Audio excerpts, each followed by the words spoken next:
Last week, Home Secretary Shabana Mahmood announced a bold new plan to tackle illegal immigration by removing all the migrants from the hotels where they've been staying and putting them in military bases. Now, you might be thinking a military base is a good place for them.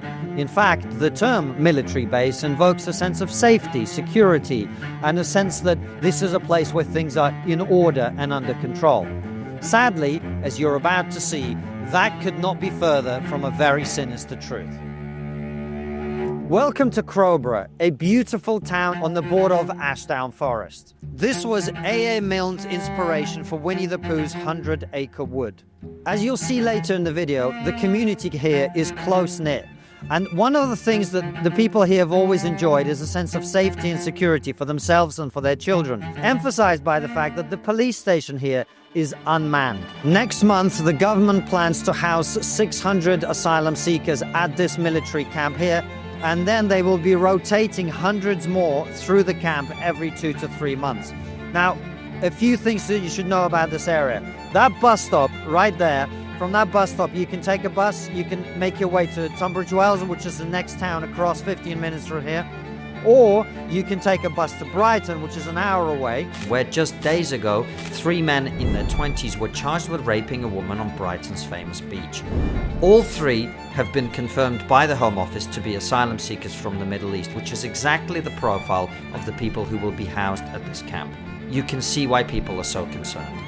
At a heated public meeting last Thursday, politicians had to flee the venue as private security guards held back angry residents.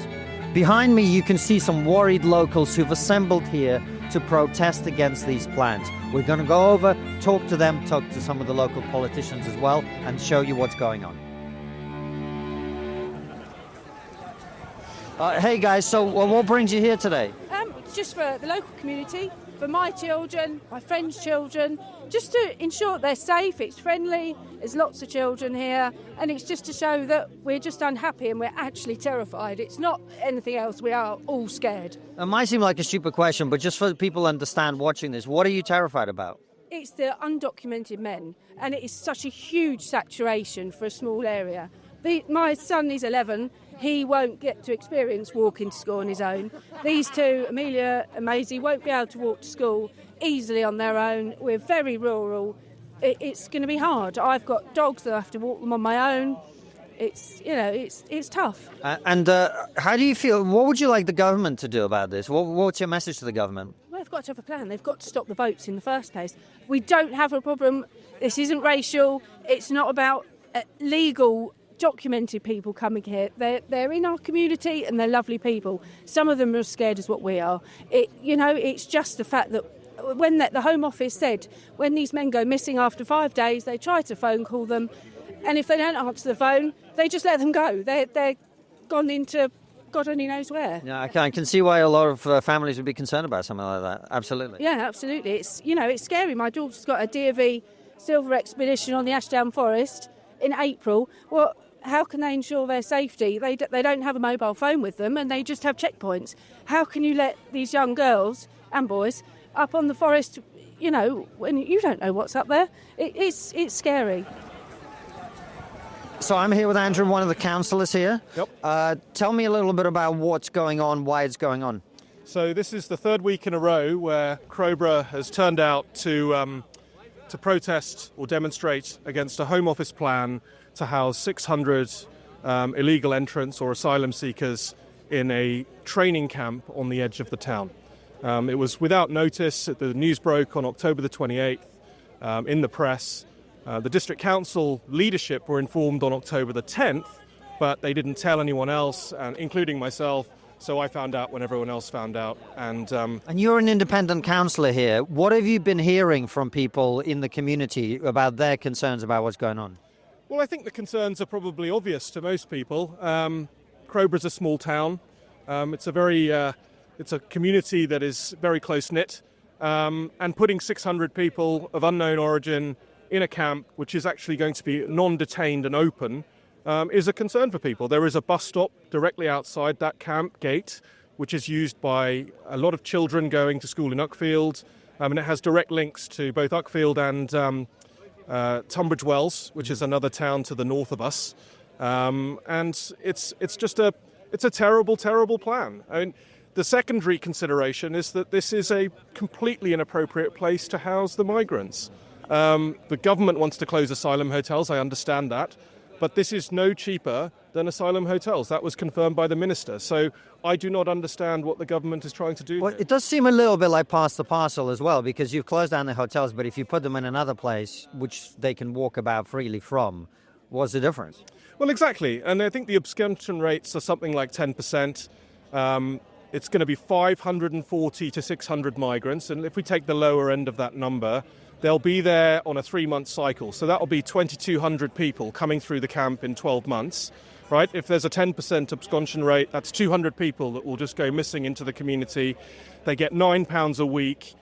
That will suggest to me that they're going to have to find some other way to sustain themselves if they go missing. And my fear is that will be through illicit means. That's not going to help either them or us. And it's just a terrible, terrible plan. And what's your message to the government? You need to talk to the community. You need to look around, come to Crowborough. If you came here, you would understand that this is not the right place to house migrants. And quite frankly, you need to get a grip of our borders and do your job as a government. You know, your job is to provide safety to this nation. You're not doing that. Get on with it. So I'm here with Kim, who is the organizer of the Crowborough Shield. Nice to meet you. Nice to meet you. Thanks for doing what you're doing. Why are you doing it? Because it's just the start of many things to come, isn't it? It's Crowborough and Inverness are the test sites to house undocumented male asylum seekers in army barracks, which are too close to towns. They're just doing it without any sort of risk assessments, no impact assessments. It's completely unsafe. And most of all, they're actually displacing over 1,000 cadets. 110 use that site weekly. And then thousands are using it from all over the country. It's a national resource, and they're just stripping it away. And it's not acceptable. You know, there's no risk assessments on the community. The community have been left out of everything. There's been no engagement. It's just the whole thing is wrong.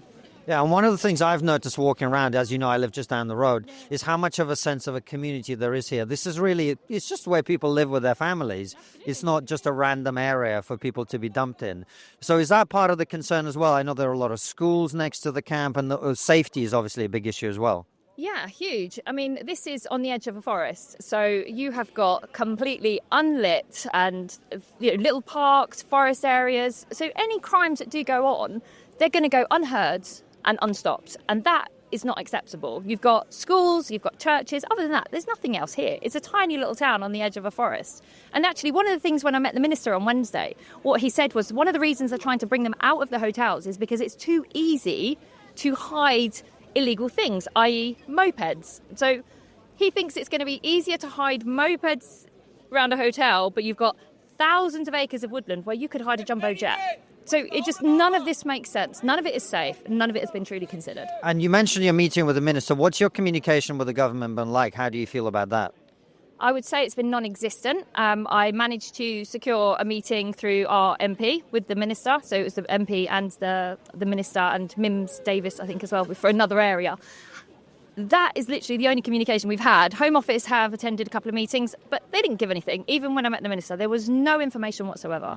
It's just the same thing. We haven't made a decision yet. When clearly they have, when they've given contracts to like Clear Springs and Landmark for maintenance and management. So it's just a case of trying to frustrate the process of us being able to put forward a legal challenge. But we are still putting forward a good legal challenge. So, well, speaking of that, we've donated £1,000 this morning to your cause, and I'm sure lots of our supporters will as well. How can people get involved?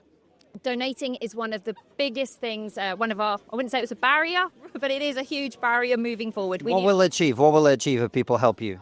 So if we can get enough funds, it means we can proceed to judicial review. So obviously we need to go to the first stage, which we've just about raised enough money, but we need very, very quickly another, a lot more funds to be able to take that to the second stage and actually get this stopped. Peter, you're one of the other independent councillors here. Yeah. What is it? What's going on? Well, the Home Office has decided that they will use the camp, and they have taken steps to liaise with the officers of East Sussex County Council, with the officers of Wealdon District Councils, and not tell any of the elected members at all. So the first I knew about it was on a Tuesday morning. People phoning me up from the Eye and the Telegraph and everything else saying, what's your views on the camp? What are your views on the camp? Absolutely no, because you cannot have people who are basically dishonest coming into this country, and they're dishonest because what they do is they throw away all their identity.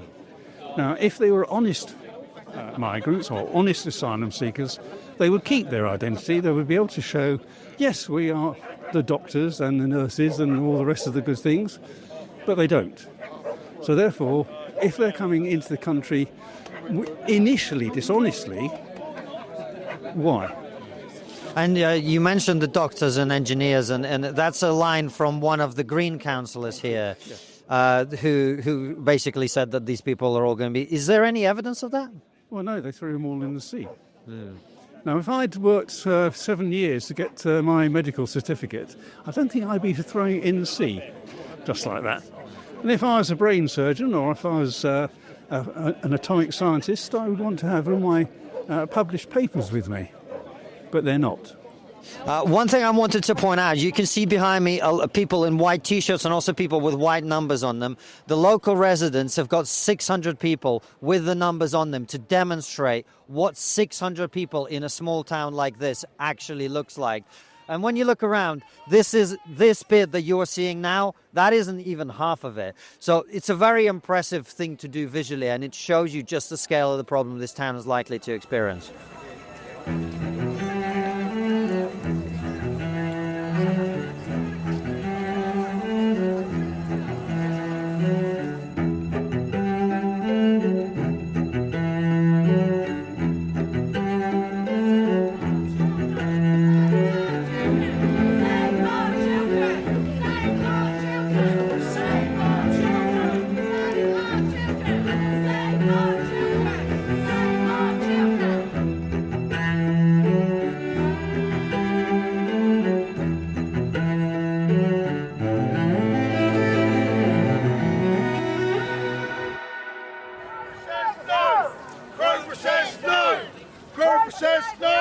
So here we are at the Green, which is the final destination of the protest. As you can see, lots of families, lots of elderly people.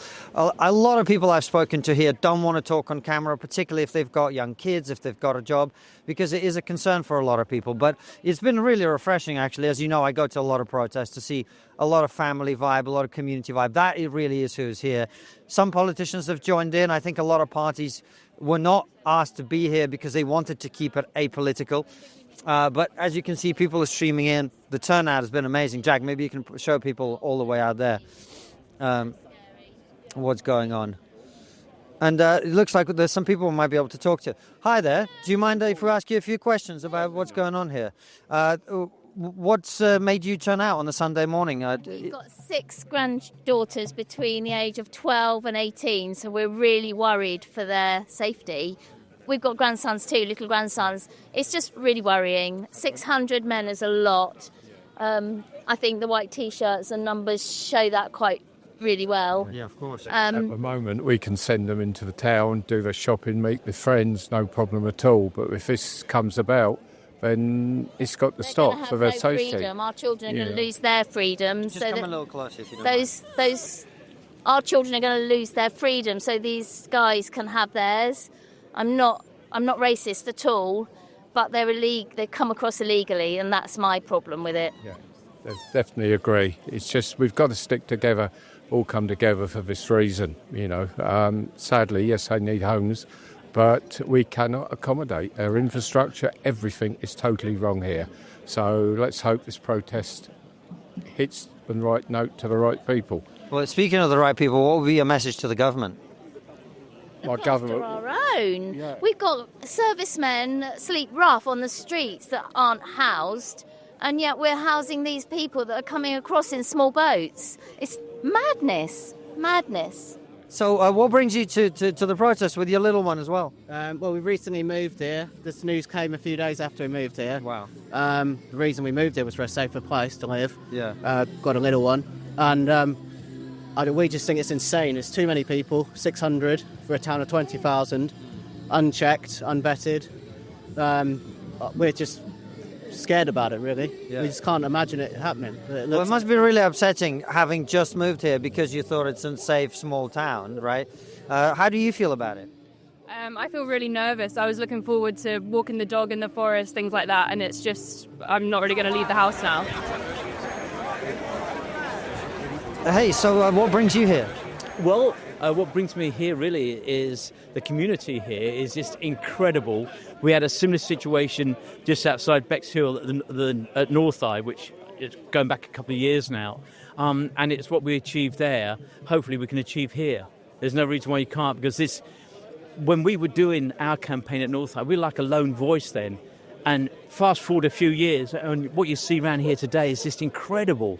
You know, it's almost like this captures and epitomises the mood of the country now. I completely agree with you. And given your experience of successfully stopping it elsewhere, what do you think needs to happen here? How do you actually stop it here? That is, I mean, the government don't even know the answer to that. But in the words of Douglas Murray, what we're trying to do here, or what the people here are trying to do, I'm not part of them, is we've got to deal with a secondary problem here, and the government haven't yet dealt with the primary problem. So all we can do here is do our very best, which is demonstrate to the government the depth of feeling about this, and hopefully draw attention to the fact that Westminster may be a long way away, but you know this voice will be heard even there, and it's about the numbers, you know, and the depth of feeling. That's what's so important here. And what do you hope? Well, I mean, I guess. Sorry, let me rephrase. Yeah. What would be your message to the government? What should they take away from this? Listen to the people. They've been elected to serve the people, not serve their own interests. So people first and everything else second. So when you make one good decision, which is put the people first, every other decision you make from that is easy. But they've yet to make that one good decision, which is represent the people. Hey guys, so what brings you here today? Well, basically, the government's plan to house up to 600 illegal men who we have no idea about. So, obviously, there's been reports, you know, from other parts of the country of what's been going on, especially at Wethersfield. We want to protect our women. We want to protect our children. You know, we've seen everything that's been going on, and we just say no. And, you know, what is the main concern about it? It's the fact that they are going to be able to leave the camp, or is it just them being put here in the first place? Like, what would you like to happen, I guess, is what I'm asking. Well, the thing is, the main concern is that they're free to come and go as they please. You know, there's no protection that's going to be put in place for any of us here. You know, our meeting with the Home Office, they've said all of these things that they're going to be doing for these so-called migrants. That they're going to have, you know, 24/7 security there. They can sign in, out, they can go elsewhere. They're going to provide accommodation, food. You know, we have people on the streets here, you know, that have nowhere to live, are veterans, and there is nothing to be put in place. You know, we've got a school here. What security is going to be put in place for our kids? They can come here, look at the children, follow them home. It's just, yeah, we're standing against that. And one of the things here in Crowborough, it's a small town, there's not a lot of infrastructure, there's not a lot of other things for people to do. So is that a concern as well, that you've got a lot of people with young men, not a lot to do? That's got to be a worry, right? I mean, all of them being men, all together in one tiny town, yeah, they're going to venture out into our local town, kids' parks, that's the only thing that is really around. And, yeah, most of us are just terrified, we're scared, we're worried. You know, at first it started off just a little concern, but then when we see the bigger picture of what's been going on, we've actually opened our eyes to things. It's quite terrifying. Well, thanks for talking to me. I really appreciate it. Now, given what you've seen today, you might be very concerned and worried, especially for the local residents. You might be outraged, but that is not enough. What I need you to understand, if this doesn't end, it is coming to a town near you. And that is not an exaggeration. That is not fear-mongering. I'll prove it to you. According to the latest Pew Research Centre estimates, there could already be nearly 1 million illegal immigrants in the UK, and that number is growing every day. When I came to Britain from Russia in 1996, 55,000 people a year were coming here net, legally. Today, that is the number of people who come into this country illegally. And this government, like the previous government, is not doing anything like what it needs to do to even make a dent in the problem. My point is, they're going to have to put them somewhere. And the reason that I'm here, freezing my ass off all day filming this to show you, is I live 10 minutes down the road. This is going to affect me as much as the local residents you've just heard from. And my point to you is, this doesn't stop until we stop it. This doesn't stop until you write to your MP and you tell them the truth, which is you will not vote for them or their party until they commit to giving us a secure border and making sure that our communities up and down the country are safe, that people who are undocumented and unvetted are not being housed in the community and able to walk around and cause a threat and a menace to people in the community. One of the other things that needs to happen here and is happening in Crowborough is local residents have to come together and fight for their community. What they've done here is started an organization called Crowborough Shield. At TRIGGERnometry, we donated £1,000 to their cause earlier today. And the reason we did so is that it allows them to fund a judicial review to challenge the government. And that is exactly what needs to happen up and down the country. Every time this pops up, a judicial review and other legal challenges have to make it more and more difficult for the government to try and do this against the will of the local population. So if you can, please join us in donating to the cause today. The link is in the description below.